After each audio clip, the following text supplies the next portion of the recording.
Bien, bonjour, merci beaucoup. La générosité du président est sans limite. Il me donne la parole et me transmet la présidence. Merci beaucoup à vous pour l'ensemble de ces éléments particulièrement instructifs. À vrai dire, il se trouve que moi, je siège dans cette commission. Je siège également à la commission des affaires étrangères et j'avais envie de vous partager, on va dire, mon sentiment par rapport à un sondage qui a fait parler relativement beaucoup de lui ces derniers jours à propos du rapport des jeunes de 18 à 30 ans, à la situation internationale. Alors j'ai regardé, y compris à l'aide de ce que vous nous avez dit, quelques éléments de ce sondage. D'abord sur le plan méthodologique. Donc ce sondage est commandé par 20 minutes à Opinionway, manifestement. Il a été réalisé sur la base d'un échantillon de 314 jeunes de 18 à 30 ans. Donc sur ces 314 jeunes de 18 à 30 ans, ensuite, le 20 minutes et une partie de la presse, Valeurs Actuelles, La Charente Libre, Yahoo Actualité, tire des conclusions assez nettes. C'est près de la moitié des jeunes Français sont prêts à s'engager en cas de guerre en France. Donc, d'ailleurs, on comprend bien que dans le cas où le territoire national serait attaqué, les citoyens français seraient prêts à le défendre. Cela semble, d'une certaine façon, une évidence républicaine. Mais on se demande quel est le rapport entre cela et la situation internationale. Ce sondage donc, qui arrive à ce moment précis de l'actualité dans le contexte de l'allocution du président de la République, en réalité a été interprété assez largement comme une volonté en général d'aller au combat. Et donc je me suis dit, allons chercher la question précise. À ce stade, je ne l'ai pas encore trouvé. Le sondage d'Opinionway, pour l'instant, sur le site d'Opinionway, il n'y a que le communiqué de presse relatif au sondage, et dans l'article de 20 minutes, rien ne renvoie au sondage. C'est-à-dire que nous n'avons pas les questions. Nous n'avons, alors, mais ça va à des points très loin. Je donne cet exemple détaillé parce qu'il me semble crucial au moment où des questions de guerre et de paix se jouent quand même en France et sur le continent. Il va donc sur le titre, c'est effectivement les 18-30 ans favorables à l'engagement, etc. Ce que je disais. Mais c'est le sujet même du titre, c'est les 18-30 ans. C'est-à-dire qu'on passe quand même de cet échantillon de 300 personnes à les 18-30 ans dans tout le pays. Bon, ça c'est un biais assez général que vous avez expliqué. Mais ensuite, on va plus en détail sur ce qui les inquiète. On est toujours sans savoir la question. Alors pour 85%, donc ça fait 266 personnes, eh bien il s'agit de la situation ukrainienne. 83%, donc il y a un écart assez faible, c'est la politique étrangère de Trump. Donc il y a 2-3 personnes qui sont inquiètes par l'un et pas par l'autre. Bref. Et 62% dans le communiqué de presse sur l'instabilité liée à la situation au Moyen-Orient. Et dans 20 minutes, ça devient le conflit au Proche-Orient. Ce qui est tout de même fort différent compte tenu de ce qui se passe également en Syrie actuellement. Je veux dire, ce n'est même pas le même sujet ni le même objet. Donc, et ensuite, troisième conclusion de ce sondage, les jeunes sont favorables à l'augmentation des dépenses militaires. Donc, nous n'avons ni les questions, donc c'est la méthode par quota, mais nous n'avons pas plus de détails que cela. Nous n'avons pas accès aux marges d'erreur et rien n'est fait en termes de pédagogie. En revanche, moi je considère que ce sondage sert à une ambiance va-t-en-guerre qui est installée dans le pays, sert à installer l'idée que la marche vers la guerre est inéluctable et donc a un rôle décisif au moment où les débats sur la guerre et la paix sont si importants. Ce sondage a un rôle décisif. Il sera d'ailleurs accompagné probablement d'autres sondages à venir, mais ce qui me conduit à dire que dans le cadre de cette commission, on a parlé de l'influence des sondages sur les intentions de vote, des sondages d'intention de vote, mais il y a également me semble-t-il, une question centrale qui est le rôle des sondages d'opinion relatifs aux conditions mêmes du débat et qui peuvent cadrer et déterminer le débat, et y compris ce qu'il est acceptable ou non de dire dans un débat compte tenu de l'ambiance installée par les sondages. Moi, à vrai dire, parfois, j'ai pas envie de raconter ma vie, mais je vous partage ça comme fait d'expérience. C'est qu'il m'arrive de ne pas suivre la télé, etc., mais de suivre l'actualité par la presse, les réseaux. Et je débarque dans un débat télé et je dis des choses qui me semblent moi, rationnelles, évidentes, et je vois je vois finalement le côté orthogonal avec l'ambiance installée, puisqu'en fait, il y a ce que décrivait déjà Bourdieu, il y a une forme de spirale circulaire entre la production de sondages dont personne n'interroge la méthodologie, tout cela qui relève ensuite de l'évidence sur les plateaux télé, et puis ben, si l'on dit autre chose, parce que par malheur on n'aurait pas fondé tous ces avis là-dessus, eh bien on est presque exclu du champ légitime du débat. Donc ce qui pose également, me semble-t-il, un problème démocratique essentiel. Donc voilà, pour résumer la question, à partir de ce cas concret, je voulais vous interroger sur l'influence des sondages, sur les conditions du débat qui elles-mêmes déterminent l'élection.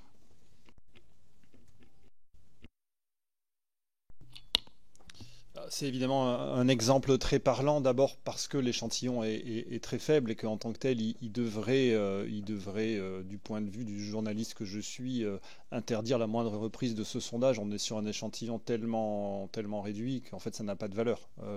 Et que je pense que si vous posez la question à la plupart des responsables d'entreprises marketing qui font des sondages, ils vous le diront. Voilà, on est sur un échantillon tellement faible que ça n'a pas de valeur. Là où malheureusement je dois faire le constat, c'est que ça veut dire qu'il y a une entreprise qui fait des sondages et il y a un média qui reprend ce sondage en exclusivité. Ça ne veut pas dire que c'est lui qui l'a financé, comme je vous l'expliquais tout à l'heure. Ça peut être un scoop, entre guillemets, une exclusivité, entre guillemets, qui a été donnée par un institut de sondage à un média pour faire vivre ce sujet.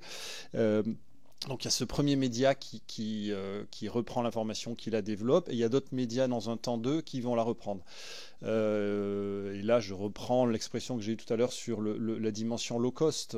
Elle existe dans le monde des sondages, elle existe dans le monde médiatique, et donc ça permet à des médias de participer à ce bruit médiatique et donc de produire, j'emploie ce terme volontairement, quelque chose qui ressemble à un article, quelque chose qui ressemble à une forme d'information. Ça ne l'est pas, mais ça a un peu le bruit et la couleur, la ressemblance d'un article de fond, alors que ça ne l'est pas. Donc pour moi, ça renvoie à cette fragilité du monde médiatique et d'une partie du monde médiatique qui est devenu un monde low cost où plutôt que d'envoyer des journalistes sur le terrain faire des reportages, ça coûte de l'argent, ça prend du temps. On va reprendre en quelques dizaines de minutes une fiche technique ou un communiqué de presse au pire produite par une entreprise qui fait des sondages. Donc c'est ma première réponse là-dessus. C'est toutes les problématiques du low cost dans la fabrique du débat public. Voilà, je pense qu'on est dans un moment, je le disais tout à l'heure, je pense qu'on en a tous conscience, on peut le dire avec une forme de solennité qui est grave, puisqu'on voit qu'on a des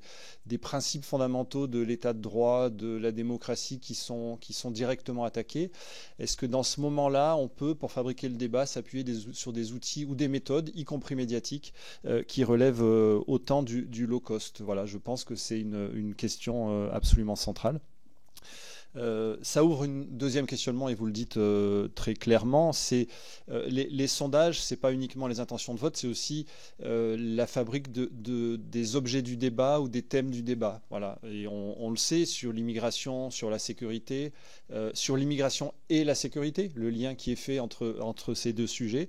Par exemple, il y a une responsabilité très grande des entreprises qui font des sondages et des médias dans l'installation de ces questions dans le débat public. C'est une évidence, avec des méthodes qui sont parfois des méthodes très limites. L'exemple que vous donniez tout à l'heure sur les musulmans, c'est assez spectaculaire. Quand j'utilise mes alias, mes fausses identités en tant que musulman, ce que je ne suis pas, je suis souvent sollicité par les instituts de sondage parce que j'ai sans doute à leurs yeux une valeur plus grande d'un point de vue des sondages, puisqu'en fait je vais être questionné sur mon rapport à la politique, sur mon rapport à la République, ce que probablement d'autres postulant à des réponses paraîtront moins intéressants aux yeux de ces panels. Donc ça a un impact, c'est certain, dans la fabrique du débat public, et ça l'a encore plus quand aujourd'hui vous avez des groupes de presse, des groupes médiatiques qui ont des visées qui ne sont pas simplement informatives, mais qui sont politiques, culturelles, civilisationnelles. Je ne sais pas où il faut s'arrêter dans la gradation de leurs ambitions, qui tendent à fabriquer une représentation du réel qui correspond à leur idéologie beaucoup plus qu'à ce qu'est la société française aujourd'hui. Et donc c'est une responsabilité très grande qu'ont les entreprises qui font des sondages.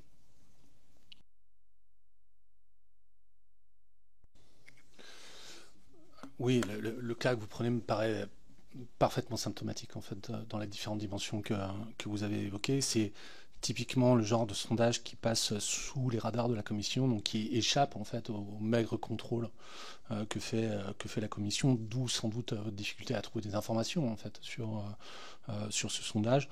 On est sur une méthodologie qui est très très fragile, 314 individus dans cet échantillon, c'est effectivement très faible. Si on pouvait calculer les marges d'erreur, je vous ai mis justement un tableau de marge d'erreur à l'écran, si on pouvait les calculer, si on reprend le chiffre que vous avez donné, les marges d'erreur dépendent à la fois de la taille de l'échantillon et des résultats.